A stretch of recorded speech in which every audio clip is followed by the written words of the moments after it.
6월 25일 주일에 여느 때와 마찬가지로 사천여 성도들이 석조전 예배당에 모여 예배를 드렸습니다. 38선 부근에서 공산군과 국군이 서로 충돌하는 사건이 있었다는 뉴스를 방송과 신문으로 들은 교인들이었지만 모두들 흔히 있는 국지전 정도로만 생각하고 있었습니다. 그런데 저녁 찬양 예배로 모였을 때는 교인들도 이번 사태가 심각하다는 것을 느끼고 있었습니다. 경직은 교인들의 두려운 마음을 달래기 위해 어느 때보다 강한 어조로 말씀을 전하였습니다. 하나님은 공의의 하나님입니다. 어떠한 불행이라도 의로운 사람에게는 그것이 행복으로 바뀌도록 하십니다. 성도 여러분, 어려운 일을 당할 때일수록 우리가 더욱 주님을 붙들어야 합니다.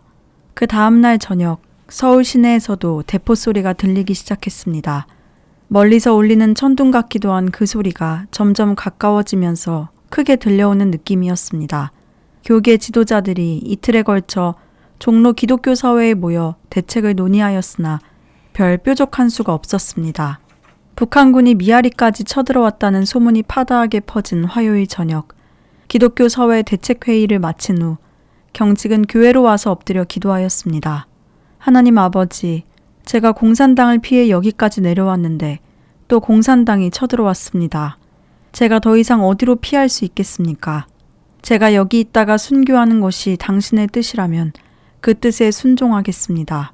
어스름이 내릴 무렵 김치복을 비롯한 장로 몇 사람이 교회로 경직을 찾아왔습니다. 목사님, 오늘 저녁에는 공산당이 서울 시내로 진입할 것이 틀림없습니다. 그러니 빨리 몸을 피하셔야 합니다. 공산당이 서울에 들어와 누굴 맨 먼저 찾겠습니까? 목사님 같은 분이 아니겠습니까? 나는 순교도 각오한 몸입니다. 이번에는 공산당을 피하지 않겠습니다. 예배당 입당식을 한 지 한 달도 지나지 않았는데 교회를 버려두고 어디로 간단 말입니까? 이북에서 공산당을 겪어보셔서 잘 아실 것이 아닙니까? 목사님의 목숨은 목사님 한 분만의 것이 아닙니다. 영락 5천 성도와 한국 수백만 교인들을 돌보아야 할 목자로서 공산당에게 죽임을 당할 수는 없습니다. 임시라도 몸을 피하셔야 합니다. 그들은 경직을 억지로 끌다시피 하여 청파동에 있는 김성호 석탄공사 총재 집으로 데리고 갔습니다. 김성호 총재의 부인이 영락교회 권사로 있어 그곳으로 일단 몸을 피하도록 한 것이었습니다. 그들은 밤새도록 불안한 마음을 안고 이야기를 나누며 기도하였습니다.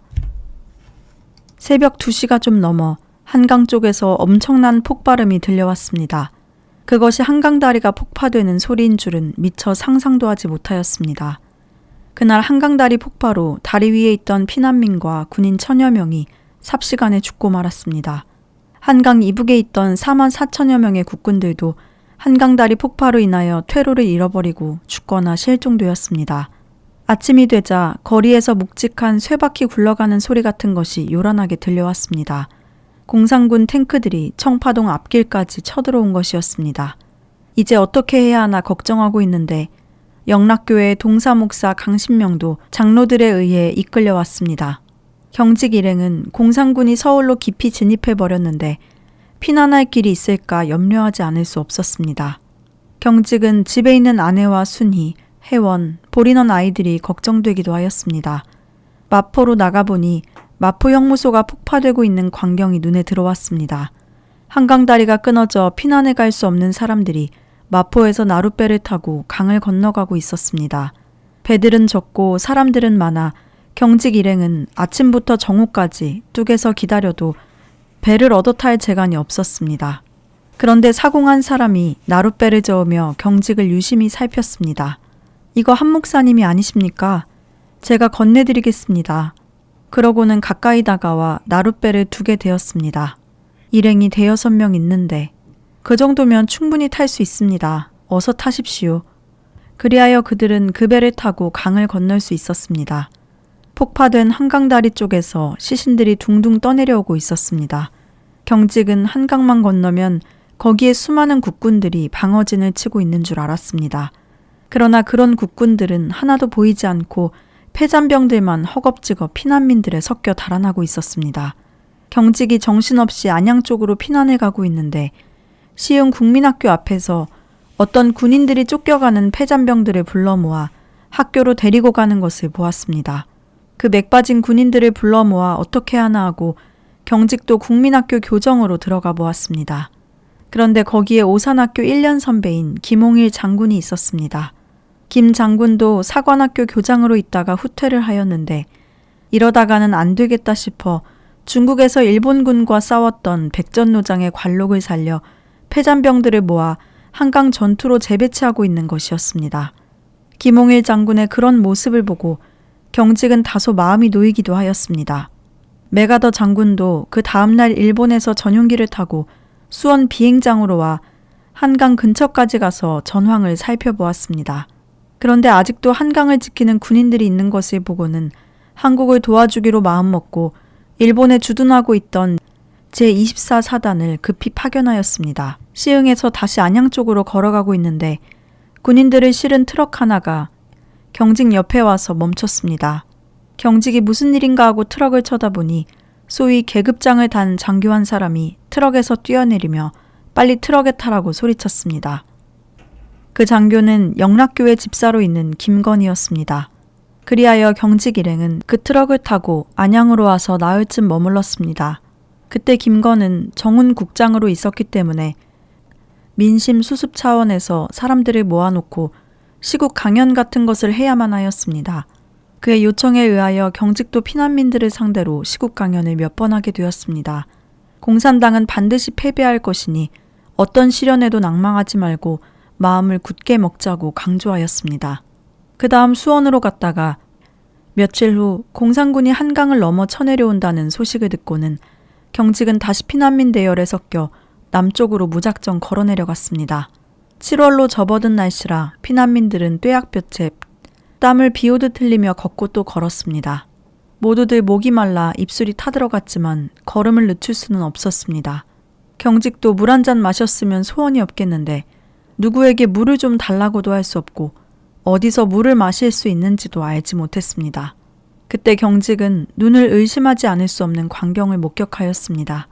긴 사제복을 입은 성공의 선교사 두 사람이 길가에 냉수가 가득 담긴 큰 독을 세워두고는 지나가는 사람들에게 물을 한 바가지씩 퍼주고 있었습니다. 다른 사람들은 피난 가기에 바쁜데 자신들의 안위를 돌보지 않고 목마른 자들에게 물을 마시게 하고 있는 선교사들 앞에서 경직은 부끄러움을 느끼지 않을 수 없었습니다. 그런 부끄러움에도 불구하고 경직은 어느새 그 선교사들이 바가지에 퍼주는 물을 벌컥벌컥 들이마시고 있었습니다. 계속 남쪽으로 내려가다가 경직은 다행히 기차를 얻어 타고 대전까지 갔습니다. 대전에 가니 피난 온 목사들이 많이 모여 있었습니다. 목사들이 이런 때에 피난 생활만 할 수 없다고 여겨 경직이 주동이 되다시피 하여 대한기독교 구국회를 조직하였습니다. 경직과 구국회 회원들은 극장에 가서 시국 강연도 하고 라디오 방송도 하면서 피난민들을 구호하고 국군들을 위문하는 일을 하였습니다. 대전에서 경직이 처음으로 미군을 만났는데 그는 미군을 보자마자 급히 영어로 물었습니다. 얼마나 많이 왔습니까? 그러자 의외로 미군이 서툰 한국말로 대답했습니다. 많이. 경직은 미군들을 보자 마음이 든든해지는 것을 느꼈습니다. 미국은 온 세계의 민주국가를 대표하고 있는 나라이기에 미군이 왔다는 것은 온 세계의 관심과 지원을 끌어낼 수 있다는 보증이기도 하였습니다. 20대의 젊은 미군들이 이름도 잘 모르는 나라에 와서 충실히 자기 본분을 감당해내는 것을 볼 때는 감동스럽기도 하였습니다.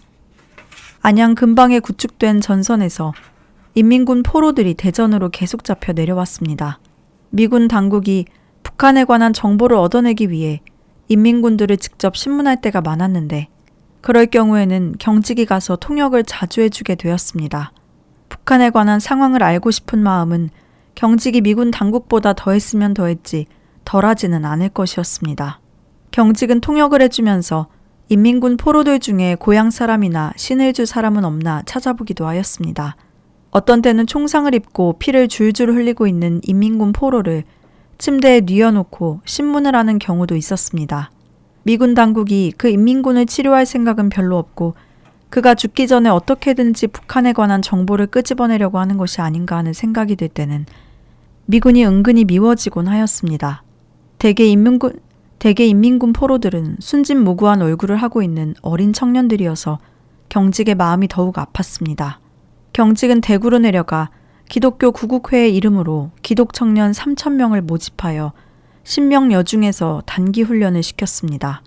그러다가 부산까지 밀려가는 바람에 부산에서 그들을 급히 훈련시켜 낙동강 전투에 투입하였습니다.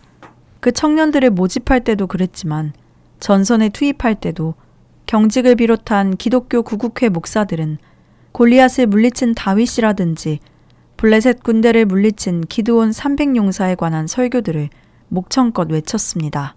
그렇게 만군의 여호와 하나님의 이름으로 그들을 보냈으나 그들은 모두 전사하고 말았습니다. 그들이 전멸했다는 소식을 듣고 경직은 자기들이 너무 무모한 일을 한 게 아닌가 가슴이 찢어지는 듯 하였습니다. 메가더 장군의 지휘로 인천 상륙작전이 감행되었을 때 경직도 대한기독교 구국회 회장으로서 군복을 입고 LST를 타고 함정들과 함께 인천에 도착하였습니다. 한경직이 인천 해안에 내렸을 때는 이미 작전이 어느 정도 성공을 거둔 후였지만 그래도 여기저기서 총성이 울리고 있었습니다. 인천 상륙작전에서 가장 중요한 문제는 차이가 심한 만조와 간조를 어떻게 이용하느냐 하는 것이었습니다. 만조는 이른 아침에 2시간, 저녁 무렵에 2시간가량밖에 되지 않았습니다. 그래서 이른 아침에 해병대 한 개 대대를 재빨리 월미도에 상륙시켜 그곳에 있는 적의 병력과 포를 먼저 무력화시키도록 하였습니다. 해병대를 내려놓고 다시 간조로 인하여 바다 안쪽으로 밀려간 함정들은 진흙탕 속에서 지원포 사격을 하면서 만조가 들기를 기다렸습니다. 저녁에 비가 후두구둑 내리면서 만조가 들기 시작했습니다. 함정이 다시 해안으로 향하고 상륙 주정들이 그린비치로 명명된 월미도 북쪽 방파제에 닿았습니다. 해병대는 사다리를 이용하여 높은 방파제를 기어올랐습니다. 블루비치, 레드비치 등으로 명명된 남쪽과 북쪽 해안에도 상륙 주정들이 속속 닿았습니다. 얼마 후 공동묘지 언덕에서 어두워진 하늘을 배경으로 신호탄이 쏘아 올려졌습니다. 인천 시가지에서 첫 목표로 삼았던 지점을 점령했다는 신호였습니다. 날이 점점 어두워지고 밤이 되었습니다. 새벽녘까지 시가전이 벌어졌습니다. 2,000명 정도밖에 되지 않던 인천 지역의 북한군은 수백 명의 사상자를 내며 퇴각하지 않을 수 없었습니다.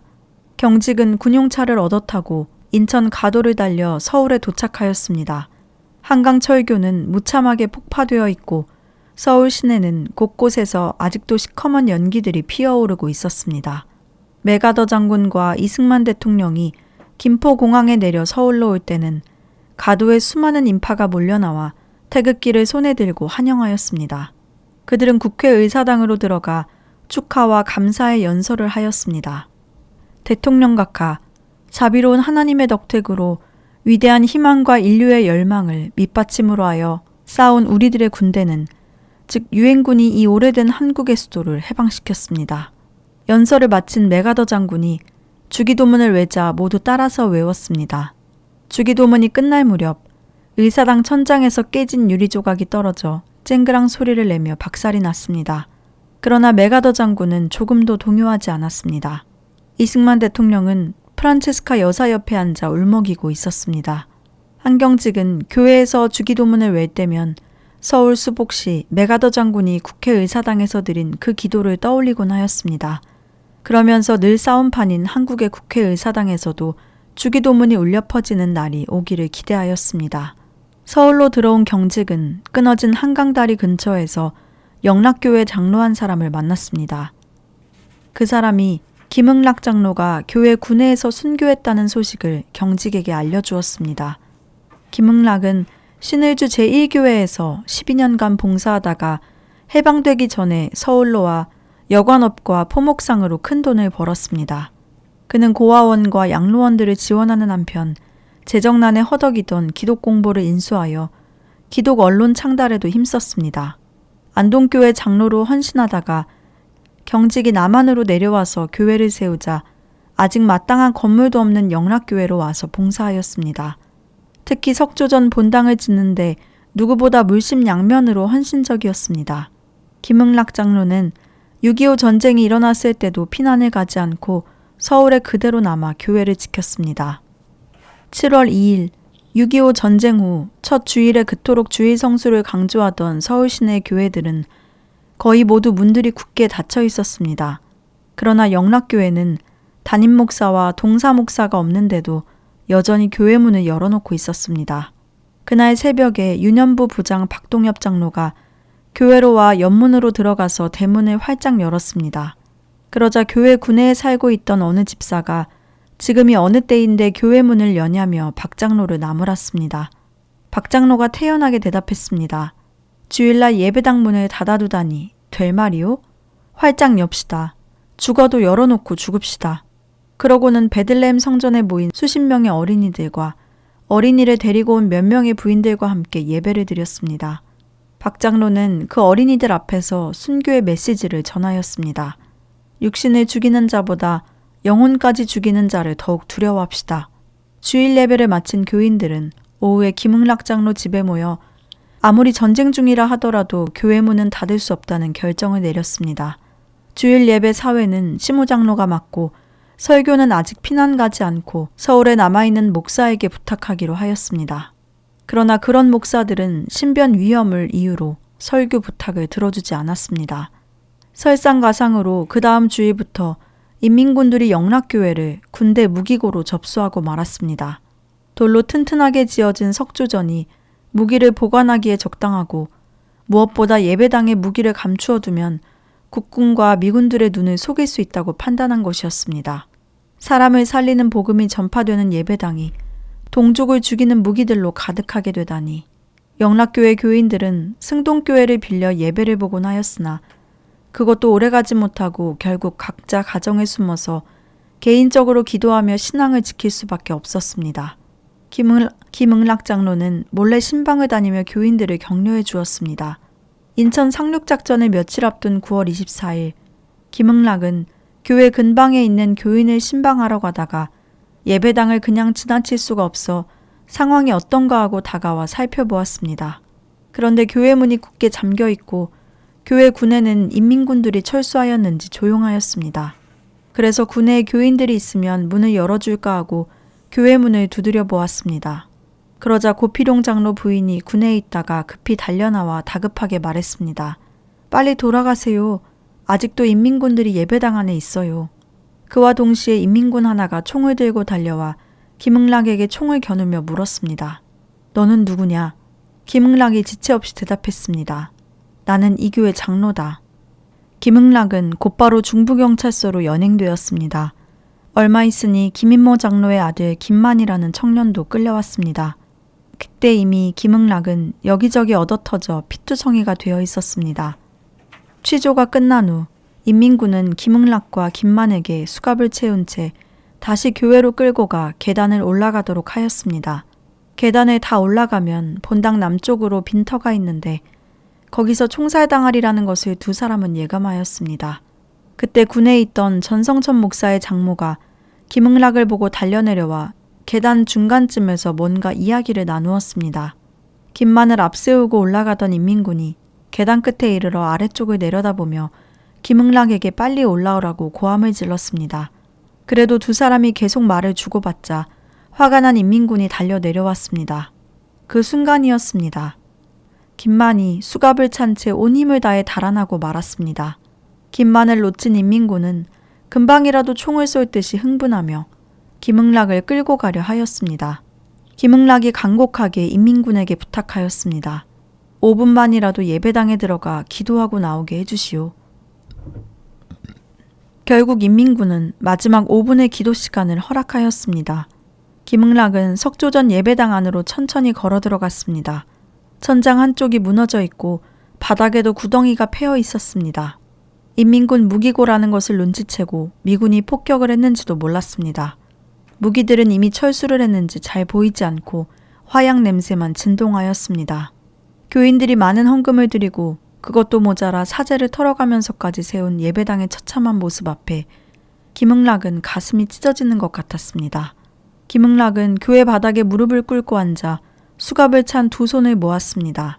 골고다 언덕 십자가에서 피투성이가 된 채 자신의 영혼을 아버지 하나님께 부탁하신 예수님의 모습이 눈앞에 떠올랐습니다. 지금까지 살아온 44년의 세월과 신앙생활에 헌신해온 29년의 세월이 주마등처럼 스치고 지나갔습니다. 지금 피난 준비를 하고 있을 아내와 영걸, 영철 두 아들, 그리고 시집간 딸 성의 얼굴이 말할 수 없이 보고 싶어졌습니다. 주여, 이 나라와 이 교회와 우리 가족과 내 영혼을 당신께 부탁하나이다. 인민군은 김응락을 본당 남쪽 빈터로 끌고 가 무릎을 꿇게 하였습니다. 수천 명의 교인들로 웅성거리던 교회들에 그 시간에는 김응락 혼자밖에 없었습니다. 인민군의 차가운 총부리가 김응락의 머리에 와닿았습니다. 총성이 한번 크게 울렸습니다. 한경직은 김응락 장로의 순교 소식에 비통한 마음을 안고 후암동에 있는 보린원을 찾아가 보았습니다. 아이들이 전쟁 중에 다쳤으면 어떡하나 하고 걱정을 하며 찾아갔는데 이상하게도 보린원은 텅 비어 있었습니다. 모두 어디로 나갔는지 부모나 아이들이 한 명도 보이지 않았습니다. 보린원 담이 총알에 뚫려 있기도 하고 축대에 돌들이 깨져 있기도 하였습니다. 어딘가에 아이들이 있을 것이라는 예감에 끌려 경직은 계속 이리저리 살펴보며 다녔습니다. 아니나 다를까 잠시 후 인기척이 나더니 건물 한 모퉁이에서 여자 두 사람과 아이들 4~5명이 걸어 나왔습니다. 경직은 여자 둘을 보면서 순간적으로 보모가 아닌데 누굴까 하다가 스스로 깜짝 놀라고 말았습니다. 한 여자는 경직의 아내였습니다. 아내의 얼굴은 고생의 흔적이 역력하였습니다. 또한 여자는 딸 순이였습니다. 이미 결혼을 하여 아이들까지 낳은 순이는 남편이 미국 유학 중이라 아이들을 데리고 친정 어머니에게로 온 모양이었습니다. 경직의 아내와 딸은 경직 부부가 데려다 기른 고아원 아이 하나를 포함하여 아이 5명을 데리고 전쟁 초기에 이 집 저 집 숨어 다녀야만 하였습니다.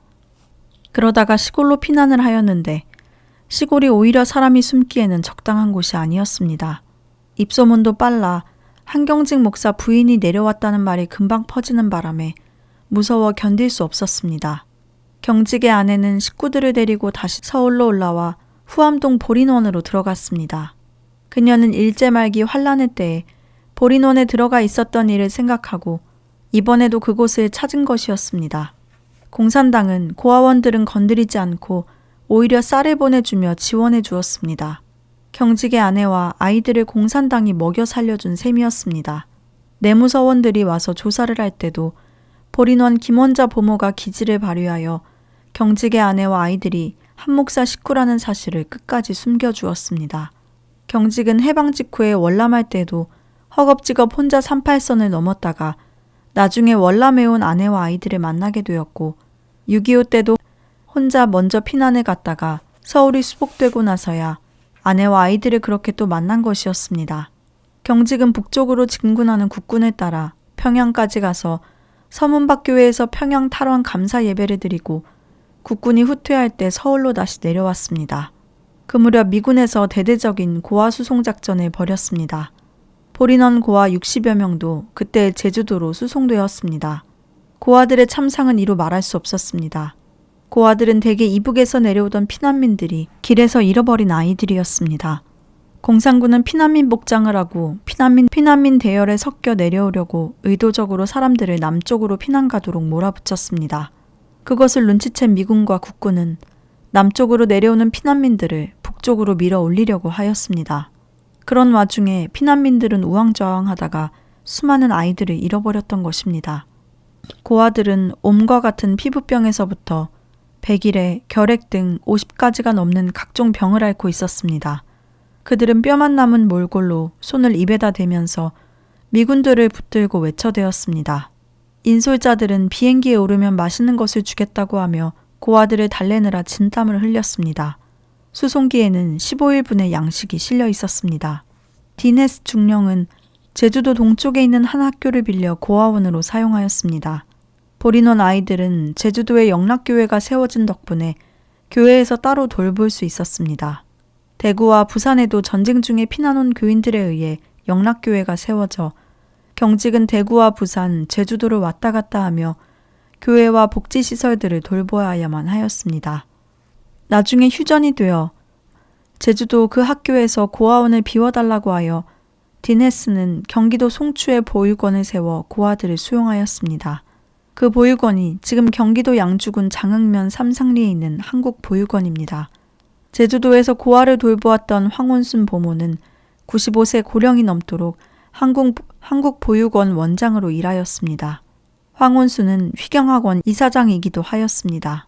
1951년 1월 4일 대한민국 정부는 부산을 임시 수도로 정하고 정부의 각 기관들을 부산으로 철수시켰습니다. 피난민들은 부산으로 계속 몰려들었습니다. 수십만 명의 전국 교인들과 목사들도 부산으로 피난을 왔습니다. 경직은 해방 직후에 서울에서 감당했던 일을 이번에는 부산에서 감당해야만 하였습니다. 각 교파의 교역자들은 부산중앙교회에 모여 초교파적으로 기독교연합 전시비상대책위원회를 결성하고 경직에게 회장 자리를 맡겼습니다. 경직은 그 위원회의 회장 자격으로 미국의 트루먼 대통령과 유엔 사무총장, 메가더 사령관 등에게 한국민의 북진 통일 의지가 담긴 메시지를 보내기도 하였습니다. 3월에는 한국 정부가 유엔군의 참전과 원조에 감사하여 경직을 감사사절단으로 유엔에 파견하였습니다. 경직은 유엔뿐만 아니라 미국의 정계와 교계의 폭넓은 인간관계를 발판으로 삼아 외교적인 성과를 크게 거두고 돌아왔습니다.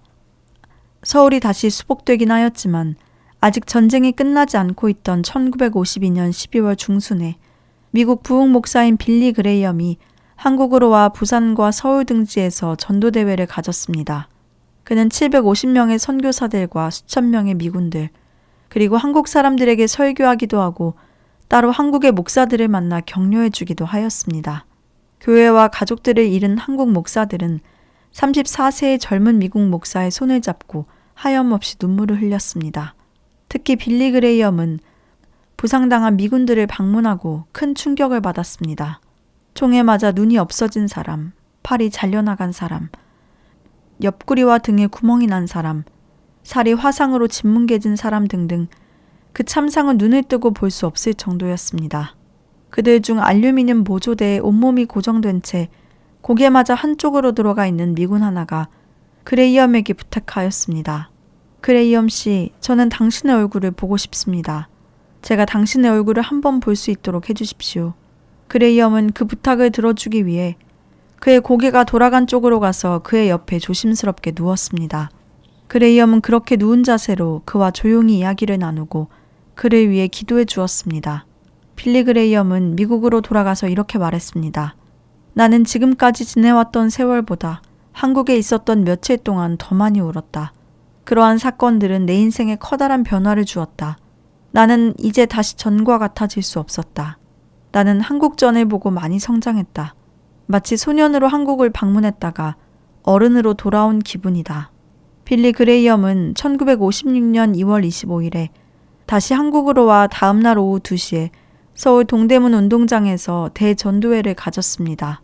대전도회 선전 아치양 기둥에는 요한복음 5장 25절과 사도행전 4장 12절 말씀이 적혀 있었습니다.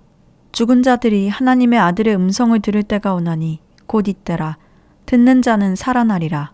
추위가 한풀 꺾이고 햇볕이 오랜만에 따뜻하게 내리쬐던 날 동대문 운동장에는 8만 명의 시민과 함께 이승만 대통령, 함태영 부통령, 각부 장관과 육군 참모총장 등 정부 고위층이 다 모였습니다.